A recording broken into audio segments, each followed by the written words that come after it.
Good morning. It is 6:36 a.m. on Tuesday, August 4th, 2020. I'm Christiana Ellis and I just got up. This is 5 more minutes. So, a couple of big things yesterday. I mean, big. Um, One is that I gave Rocket a bath. Frankly, he was overdue. He doesn't need baths all that often because corgis, I don't know if you know this, but they shed like a lot.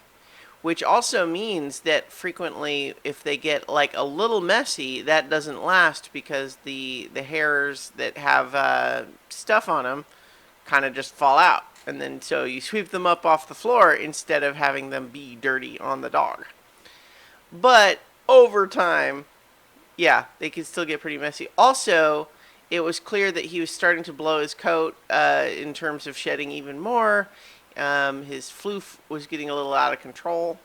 And so he was due a bath, which tends to make a lot of it just sort of come out in clumps and everything. And I gave him the bath, which he did not enjoy. Um, you know, I, I I really kind of regret. That was one of those things where when he was littler, I knew that trying to have him more acclimatized to it was probably a good idea, and then I kind of just didn't follow through on that particular thing. So yeah, he doesn't like it. What it really took was me getting in my bathing suit and then literally sitting in the shower stall with him. And I've got like a sprayer that hooks up to my shower head, and the water is, gently warm, and it sprays in a gentle way.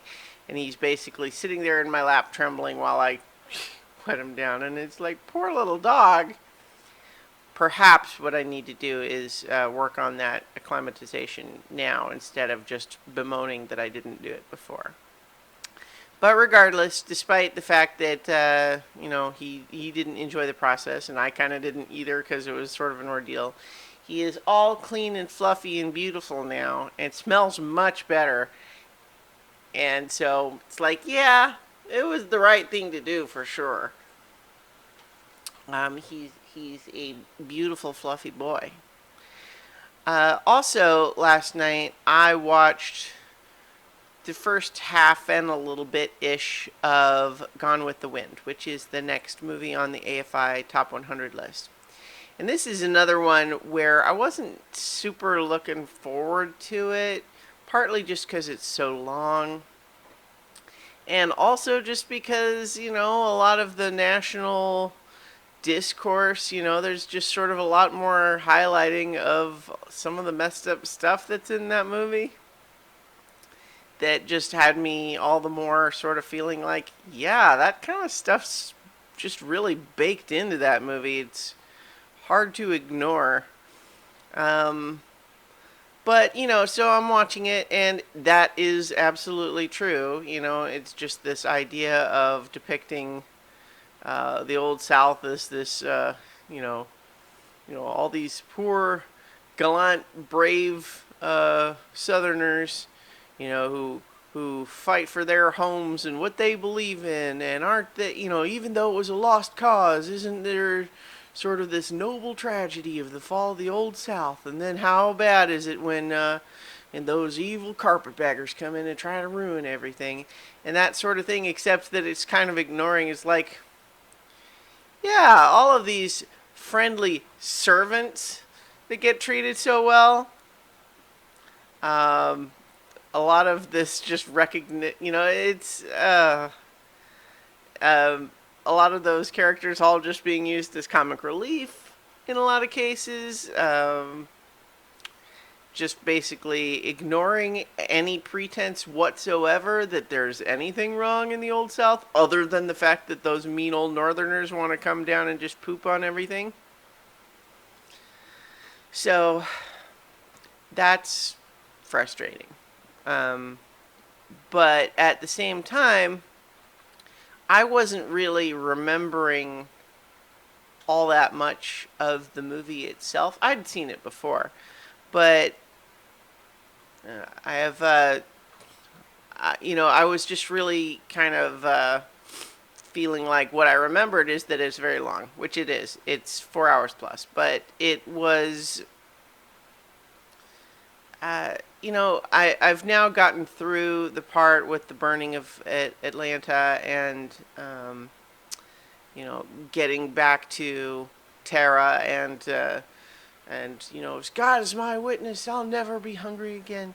And the thing is, like, it's a shame that it's all in the service of telling a story that has so many whitewashed elements of in terms of the actual history of this place, and depicts it in a light that I don't think is appropriate in terms of what the sort of things that really went on then. But at the same time, it's also true that, like, not this is not an excuse for the movie, but it's also a recognition that, like, there are a lot of stories that do that, right? Like, there's a lot of stories about history that just focus on the things they want to focus on and not the other things. But I think increasingly, I hope that as a society we're moving to the point where you start saying, the things that you're omitting in this particular telling are striking and noticeable, and there's a specific pattern as to which things you ignore and which things you focus on, in order to say, oh, these poor mistreated Southerners, they're treated so badly, and even their servants think so. Anyway, but that said, like, the movie is big and epic and is just like, there really wasn't much else like it in the film landscape for a long time. Some of the scenes of the city and the use of matte paintings to have all of these incredible landscapes and the cinematography of it, and then Scarlett, whether you like her character or not, because that's certainly, she's complicated in that way. Right? She's kind of this very complex heroine who is almost defined by not always doing the right thing, or sort of being reluctantly shamed into kind of half-heartedly doing the right thing by the people that are around her. But the performance is pretty great, and the chemistry between her, Scarlett, and Rhett is pretty great. I will say, I never, ever, ever, ever understood what the whole thing with Ashley is supposed to be. Like, why? We're told from the beginning she's in love with Ashley, and I never have believed it. I've never believed for a second in this movie that there's anything worthwhile about the relationship between Scarlett and Ashley. Anyway.